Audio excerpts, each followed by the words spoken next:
And if you are starting a new business, you must have goals and objectives, and you must write them down, keep them handy, write them in, doing it in your own handwriting, or something that you are doing, because when you write them down, A, you think about them more, and B, you get engaged if you are writing those goals down.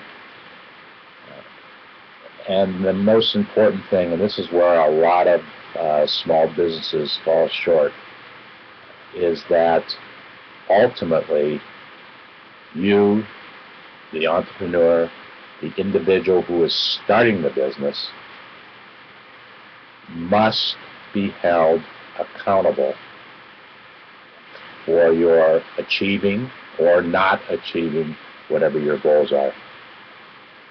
All too often, and we do this in life, not just in business, all too often it's the other guy's fault why something didn't happen as it was supposed to happen. In business, it's not the other guy's fault. And don't look at it as fault. You, as the entrepreneur, the individual starting the business, has to take control. You've heard me say in the past, one of the characteristics, one of the most important characteristics of an entrepreneur is the ability to make a decision.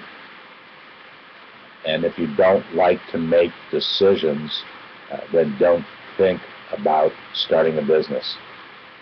A small business owner, I don't care if they're starting a business or you've been doing it for as long as I've been doing it, we have to make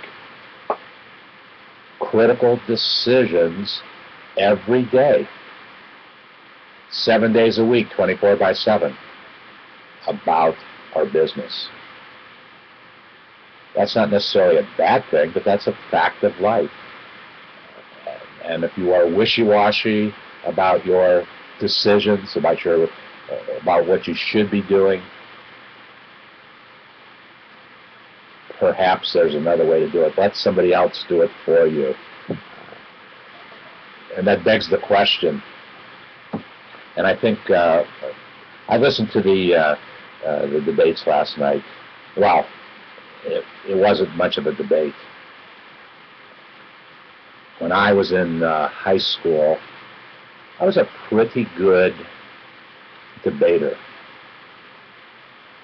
Certainly more organized than last night's activity was. And I only watched for about 10 minutes at most. I didn't see any debating when I watched. I saw a lot of aggressive, kind of attacking, but not really debating the issues. And I suppose that has to fall upon the shoulders of the moderator. And Jim Lehrer, as a news person, is as good as there is. But I don't think he kept control of the situation last night. You know, I don't care who won or lost the debate. It doesn't matter to me. Excuse me. The real question is, and the one who won the debate last night was the individual that was able to get more voters thinking about them as the next president of the United States. I've heard a few analysts make some comments, and that's really what I needed. I waited for the analysts to hear what they had to say. And I'm also waiting for the National Federation of Independent Businesses, the NFIB, and analyze what happened last night, because they will tell me with authority, without necessarily taking political sides. And that's what happens in debates. People take political sides. They will state the issues that most impact small businesses. And that's what I'm interested in. Who did the best job of not just addressing the issues, but who has a plan in action to do something about it. I don't need to tell millions of folks in this country how bad the employment or the unemployment situation is. So we have a double-edged sword here. We have a small business owner, the individual who laid people off 3 years ago, 4 years ago, 2 years ago, yesterday, whatever the case is. And in terms of the livelihood of their business, if they were laying people off and wanted to still achieve their business goals and objectives, they had to achieve it with less people. That's not necessarily a bad thing. That's good for the small business owner to create more efficiencies in their business. And in fact, I shared with you about a month ago a great piece of information, a great data fact, great for business, but not so great for folks who are looking for a job, and that was there was a 2% increase in the productivity of business in this country. An increase in productivity is a very good thing. But if they are doing it, if business is doing it with less people, which they are, not so good of a thing for those folks looking for a job. I think I mentioned it just yesterday when I was talking with a friend. Never before, I don't think I've been able to make the statement as strongly as I can make it today, that maybe if you are looking for a job that somebody else is going to create for you, maybe it's time for you to create that job for yourself. Create a job for myself? What does that mean? SmallBizDavid, are you crazy? Well, I probably am a tad crazy. What that means is to start a business and create that job the way that you want to create it for yourself. That's really what business is. It's creating jobs. Now, obviously, if you are a business and you have a lot of, you need a lot of people to accomplish your business goals and objectives, you need to create a lot of jobs, and your expenses of running that business are going to be greater than the individual like myself who operates in my home, which I've done for most of my life. I was in some office space for a period of my life outside of the home, but somebody else was paying the rent on that office. I wasn't. I have really been able to do the things that I want to do and wasn't depending upon somebody else to hire me, so to speak. But having said that, over the years when I was doing project work, I have managed and done and put together and brainstorm some of the largest, well-known marketing campaigns in this country.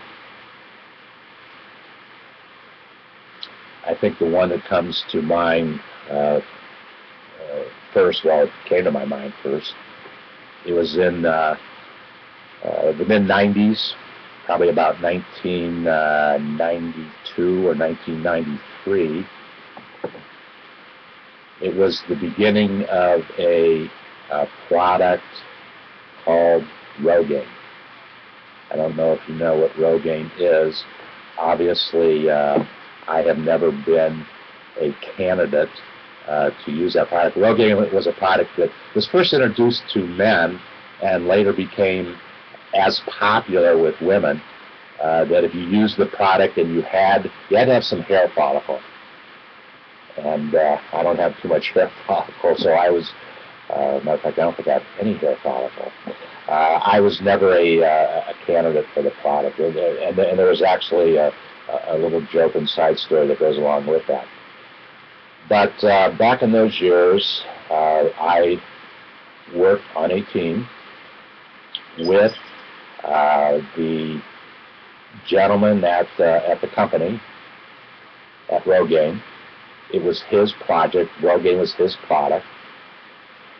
And I'm trying to remember what his name was, and I can't, it slips my mind right now. I remember what he looks like, but I can't remember his name. And my friend Kevin McKenna was Kevin had a team of advertising folks, marketing folks, who were putting together the creative aspects of the marketing campaign for Rogaine. My responsibility in the project was to put together the customer service support for the marketing introduction of that product. And actually, Rogaine made the choice to use the telephone. And it did a really interesting thing. And it was, we talk about starting a business, and this was exciting for me because this was the brand new startup of a product. And how do they introduce that product to the market? They ran a very expensive television campaign. Spent millions of dollars on television. And at the end of, or during the commercial, and there were 60-second spots. I think there were exclusively 60-second spots. Maybe we even tested some 2-minute spots, but they were not 30 seconds. They were 60-second spots. Ran all across the country. And the interesting thing was they didn't even tell people what the product was or what the product did. They created an appeals kind of campaign, an appeals approach, where they played upon folks' desire to do something for themselves. And they never mentioned the name of the product in that ad or what the product did. And this is about the second time, about the second product that was what the pharmaceutical industry calls direct to consumer. You take your advertising direct to the consumer. You can do it in a television ad, you can do it in a magazine ad. But when you do it, you have to have disclaimers. If you mention the name of the product and what the product can do, it's incumbent upon you, and the FTC or the FDA, Food and Drug Administration, they will not let an ad run publicly until they've screened that ad, until they've looked at it, until they've studied it. And it might take months for them to give approval to an ad. Well, they approved this ad very, very quickly because there was never any mention of the product Rogaine, and so they didn't mention what the product did, or they didn't have to have disclaimers. What could happen to the consumer if you use the product? I see some ads today, and it's amazing. Actually, one ad, I'm a potential candidate for it. Not a very good one, but a potential one. And as I was listening to all the disclaimers that if I took the drug, what might be the side effects. And I'm saying to myself, why would anybody want to take this stuff if there's those kind of side effects to it? Well, anyways, back to Rogaine. They ran this campaign, heavily television. I put together about, at times there were as many as 200, maybe 250, maybe 300 agents who would take a telephone call. And the purpose of the telephone call was that the individual could order information about the product, and they could get coupons for it. Well, here's all these people calling on a product they didn't know anything about. They knew it might make them look better. We took, in a 2-year period, we took over 2 million phone calls for this product, for Rogaine. And in that 2 million phone calls, there wasn't 2 complaints about how the individual was handled on the telephone. So our agents did a great job. They knew the script, they followed the script, and they did what they needed to do. It was a great campaign, and I think it was as a project, size of a project. Well, it was definitely in the top 2 or 3 projects that I've ever done. But the point I'm trying to make is that when you are starting a business, starting something new, there's a lot of strategy, there's a lot of decisions, there's a lot of decisions that have to be made. There's hundreds of things to do. And as a small business owner, as an entrepreneur, you must be able to make decisions. So I'm going to leave this segment with the thought that instead of people looking for a job, create that job for yourself. And let it start with a very optimized, very Googleized landing page in David's Barter community. I've been testing the idea for almost 3 years now. And when I say test, I now have about a dozen of these landing pages in our community, all of which are generating some cash flow, some a great deal more than others. But that doesn't matter. That doesn't matter. As long as I can keep costs under control, and I've spent all the money, invested the resources to make this optimized landing page available to you. So you don't have to worry about trying to create one for yourself. We've got it. It works. All you need to do is go register davidsbarter.com, create a community marketing profile for yourself,